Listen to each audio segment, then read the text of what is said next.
not quite as smarmy though, but you know, close. Krillin and Usopp kind of bleed into each other a little bit too.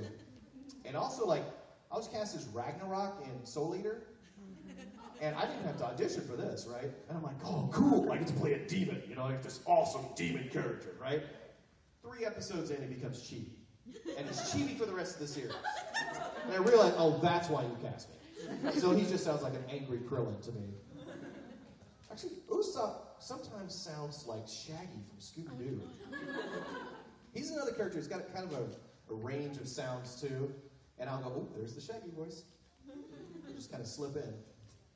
Any other questions? Yeah, in the back there, you have an next question.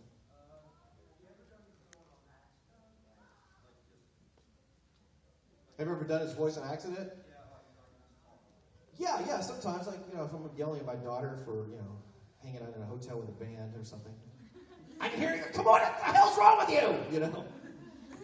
Yeah, that happened once. My daughter's now 19, but oh my God, what a rebel. I'm very proud of her, you know. I'm very proud of her because I would live the same life it had, except I didn't, you know, no guys were involved. Well, I won't tell you my whole yaoi history, but anyway. You know, yeah, sometimes it slips out. Yeah. And sometimes, like I can hear Lupin. And like when we did Lupin the Third, when I came home from work, my wife could tell what character I'd been doing. You know? She's like, Lupin? Like, what do you mean? Oh, hi, honey. Hi, where am I? Okay. Did I always laugh that way? And I wondered that for years, and then I was at my dad's house, and I got him laughing about something. He goes, and I went, oh, that's right. Yeah. My dad actually is the reason I've been to voice acting. He taught me how to do Donald Duck when I was like 4 years old.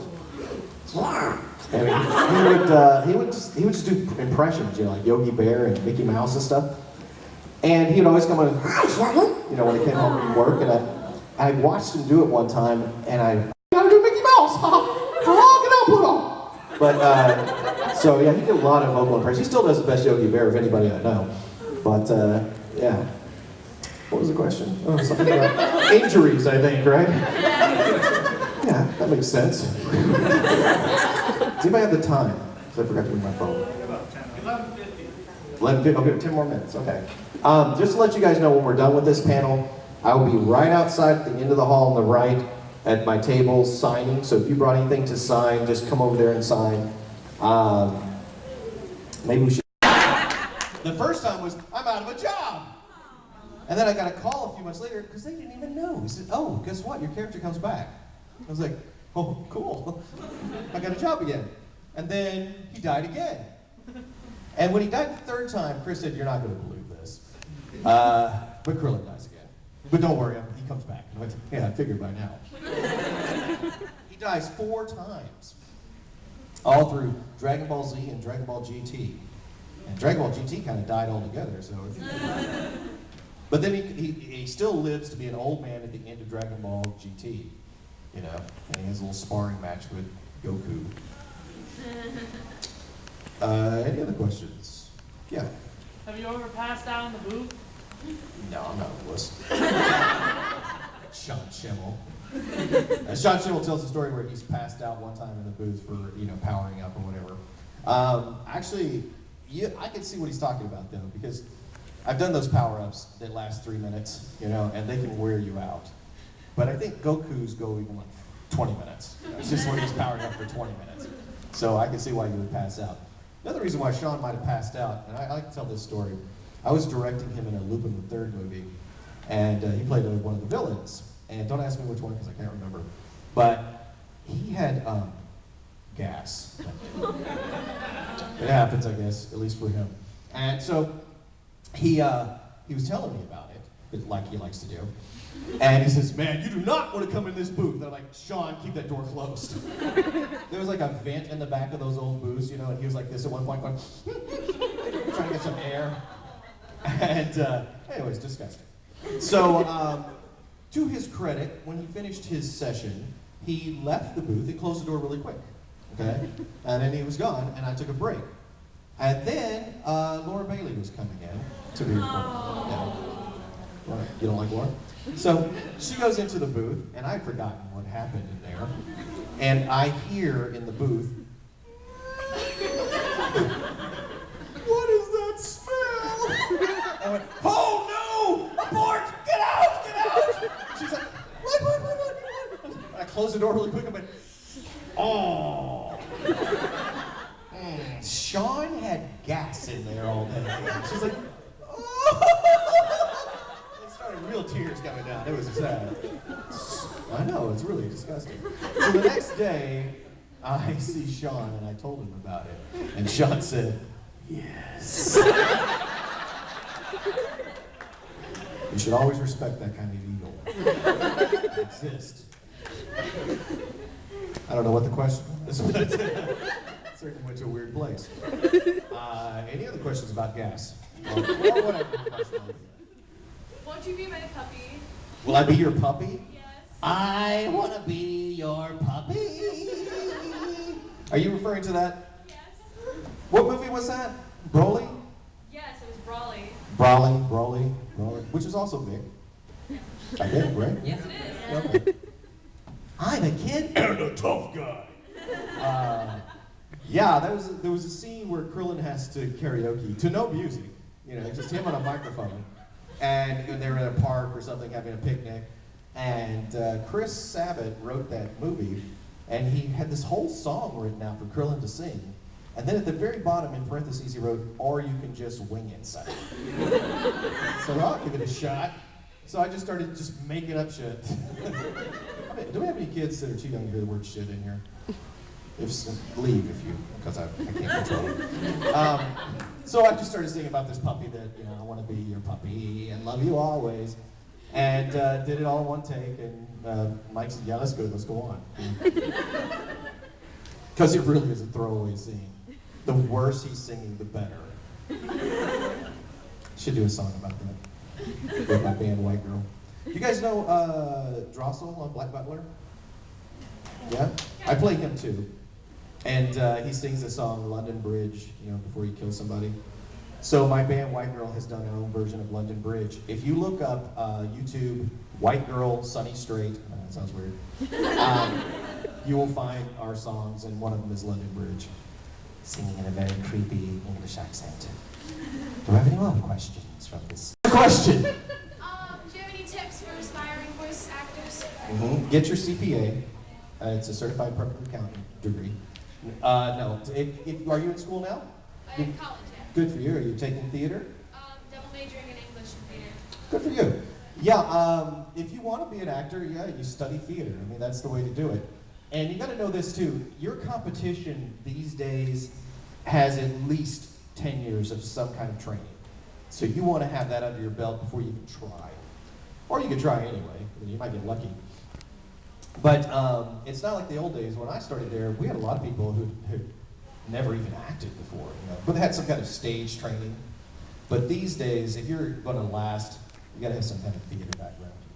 It's really good. Also take singing lessons, even if you can't sing, because it'll stretch your voice and teach you all kinds of exercises to get your voice flexible, because you want to be able to do whatever the role requires.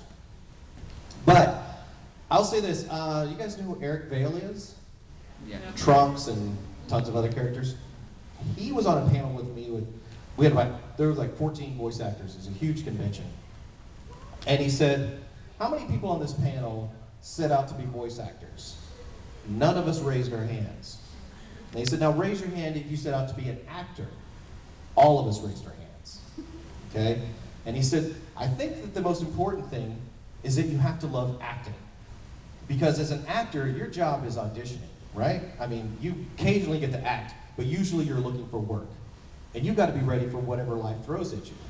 And it just so happened that this group of thespians fell into the hand of voice acting, It could have gone anyway. I mean, I studied to be theater because I wanted to be a theater professor. That was my original goal. So I went a completely different path. I'm still on stage, just for conventions though. I haven't done any live theater in years. I miss it. But nobody watches theater anyway, so who cares? Do we have any more questions? Yeah, okay, yes. What's one of your favorite What One of my favorite conventions to go to? I have several. Comic-Con is an awesome convention to go to. You guys go to Comic-Con? Yeah. Comic-Con is this, you guys know what Comic-Con is. It's on, they talk about it on all the network stations now. But I used to go there as a comic book artist, and was a self-publisher for years before I was a voice actor. And used to get a lot of rejection there. And then years later, the first convention that Funimation sent us to was Comic-Con. And so it was completely different. Now all those nerds that were like putting me down because I was drawing a book in black and white are now begging for me to sign their cards, their Dragon Ball Z cards. It was kind of cool. But I remember we were doing our first signing and we were rushed because we were late from lunch. And we just sat down where they told us to sit down and we just immediately started signing. Our heads didn't come up. Well, there's a woman named Wendy Pini who created a series called ElfQuest. And I read that when I was in high school. And they kept mentioning her name over and over again. I said, "Wait, is she here? Is Wendy Pini here?" And they said, "Yeah, she's right behind you, dude." And I was like, "Huh." And she was standing right there going, "Hi." And I'm like, "Oh my God." And I just completely fangasmed all over her.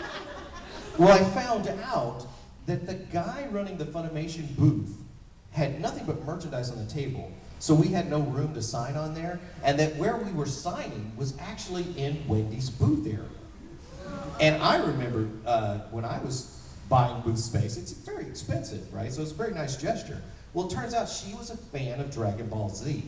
So she was like, "Oh, please, let him sign in my space," right? Even though her husband, Richard, was like, "No, this is expensive." But she got to override it, and she started drawing pictures of our characters with her characters and giving it to us as gifts, and I went, that was very sweet of them to give us this space, and I know how expensive it is. So I went to my room and I drew, let's see, Chris Sabat was there, he plays Vegeta, Goku, Sean Schemmel was there, he didn't have gas that weekend, and also Stephanie Nadolny played Gohan. So I drew a picture of Gohan, Goku, Vegeta, and Krillin, and I put empty voice balloons so we could each thank Richard and Wendy Pini for letting us sign in their booth area. And then I drew her main character, Cutter, from ElfQuest, looking at them saying, "Oh, these guys are weird," or whatever, And I gave it to her, and she looked at this and she goes, "You know how to draw?" And I said, "Yeah, I've been published." At that point, I've been published like 12 times. And she goes, "Wow, do you want to draw for me?" And I was like, "Habere?" What? She says, "Yeah, oh yeah, I would like for you to draw for me for ElfQuest." And I was like, "Is that a trick question?" She's like, "No, really." And I went, yeah, of course. So I'm stunned at this point. And I also I quit drawing comics at that point because it's very difficult to make a living in comics. And when I started doing work as a voice actor, then, that was paying my bills. And I went home and I started thinking about it, and I also felt that my artwork had kind of hit a ceiling. And I said, I called her up and I said, "I'll be happy to draw the books. I'm honored and thrilled. But can we change some terms? I want to be your apprentice and learn from you." And she goes, "Really?" And I went, "Yeah, I think that I would gain so much from that." And she said, "Okay, move to California." So I moved to California and worked in her studio. Once a month I flew back to Dallas and recorded Krillin, and then I went back to California.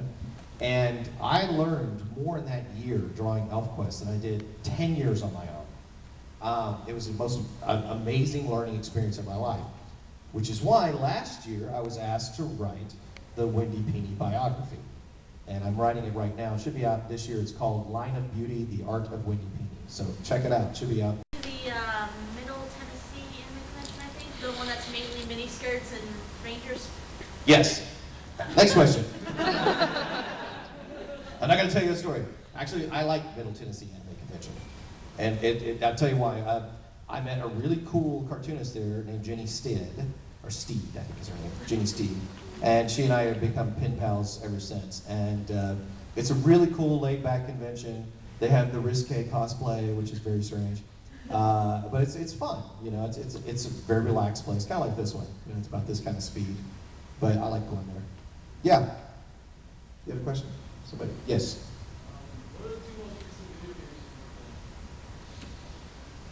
Borderlands 2 and one I can't announce yet.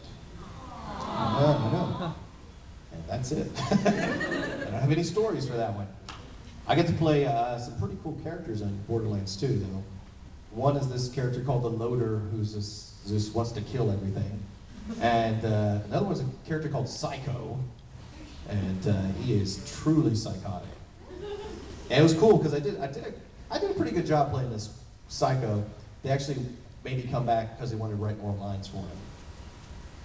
But yeah, then I think before that, might have been Explosion Man or Comic Jumper, maybe.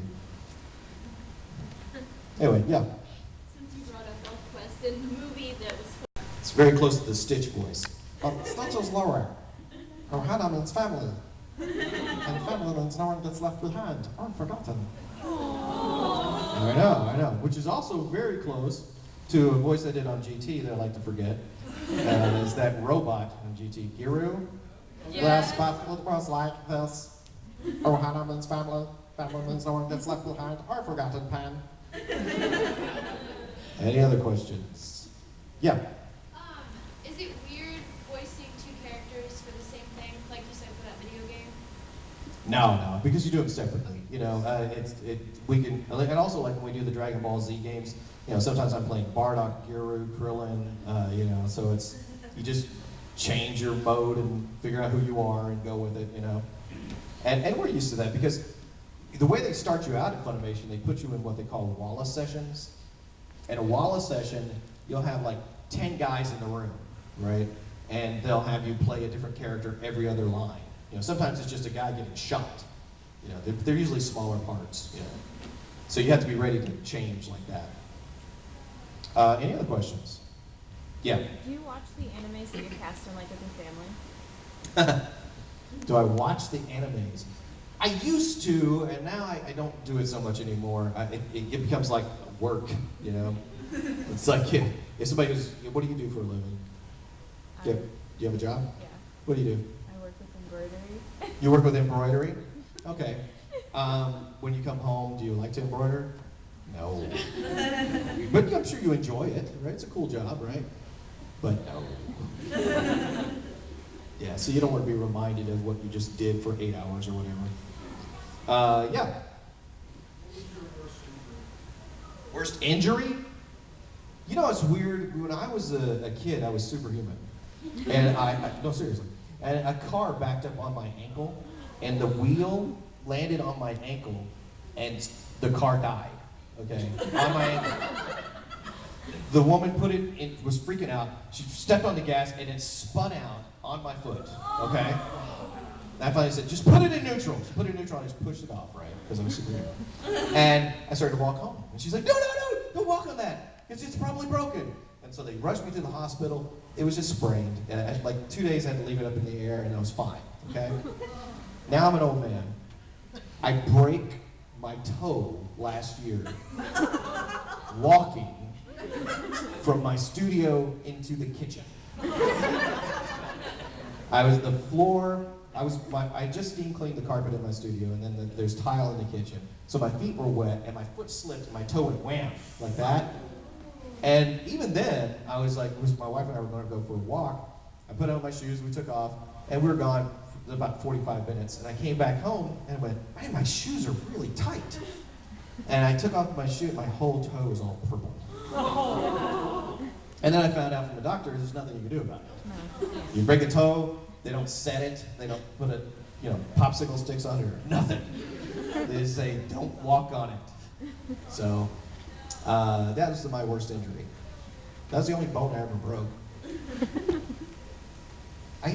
No, that didn't really get hurt. When I was a kid, I was riding a bicycle. I used to jump over ramps that I would make. And I made one on a milk crate, so it was a pretty steep angle. And I went up like this and flipped upside down and landed on my back, still holding the bicycle in the air. All the wind went out of me. But I was fine. My dad is 70 years old. He's a park ranger.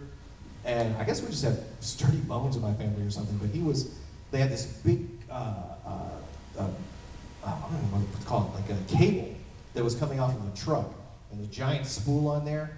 Well, the cable got stuck, and he's on the truck guiding them, And so this truck just stops and he goes flying off backwards, lands on the ground about 100 feet away on the concrete. It's fine. He broke a rib and cracked it, but he was back to work within a month. 70 years old, that dude. Rhythm though. It's hard to march to. I want to be your puppy and love you always. I guess we can do that, yeah. Cool. And also, speaking of my comics, I brought some mini comics of my book, Now We Shadows. So if you guys want a copy of this, it's $5, and I will draw your favorite character. I do a voice for right here on the inside cover, okay? Oh, yeah, that's a sweet reveal. Are you gonna get it? So that will be happening in about